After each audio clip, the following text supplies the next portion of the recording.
শুভ সকাল বন্ধুরা, কেমন আছো তোমরা সবাই? আশা করি সবাই ভালো আছো, সুস্থ আছো। তো আমার শরীরটা একদমই ভালো নেই। এই গরমের মধ্যে শুধু বমি হচ্ছে।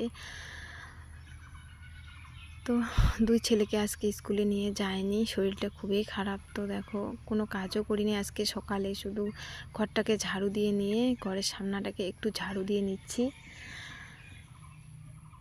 তো আজকে এত প্রচণ্ড পরিমাণে রৌদ্র উঠেছে আর গরম, মানে থাকাই যাচ্ছে না। তো ঝাড়ু দিয়ে স্নান করে দুই ছেলের জন্য রান্না বসিয়ে দিলাম।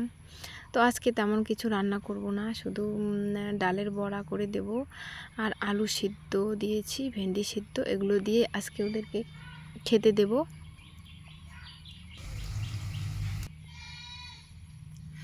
তারপরে সেই ঘুমিয়েছিলাম, শরীরটা খুবই খারাপ। খাওয়া দাওয়া করে বাসনপত্র কিছুই মাজিনি। তো দেখো, এখন বাজে দুপুর 2টো। তো এখন উঠে আমি বাসনগুলোকে পরিষ্কার করে নিচ্ছি।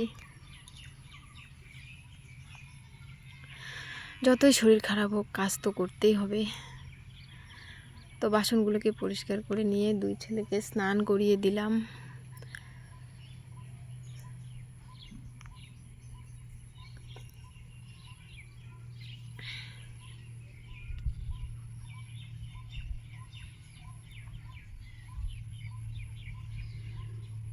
তো খাওয়া দাওয়া করে একটু ভাত খেয়েছি। ভাত খেয়ে একদম মানে বমি, শুধু বমি আর কিছু না।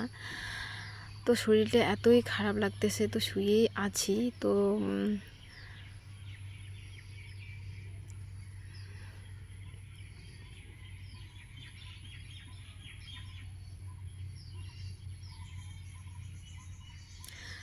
এক দাদা মাছ নিয়ে এসেছে। তো আমার ছেলে মাছ খাবে।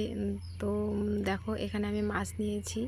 তো বললাম আজকে মাছ খেতে হবে না, ও খাবে। তো এগুলোকে চাপিলা মাছ বলে। এগুলো মাছের ভাজা ও খুব পছন্দ করে, তার জন্য চাপিলা মাছ নিয়ে নিলাম। এগুলো এখন ওকে ভেজে দিতে হবে।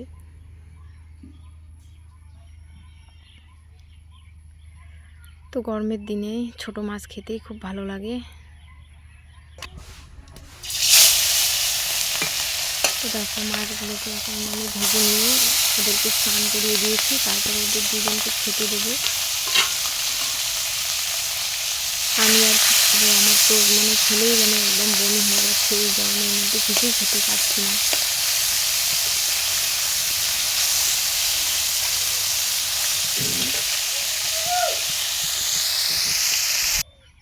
তো মাছগুলো আবার খুব সুন্দর টাটকা, দেখো ভেজে নিলাম। তো দুই ছেলেকে খেতে দিয়েছি।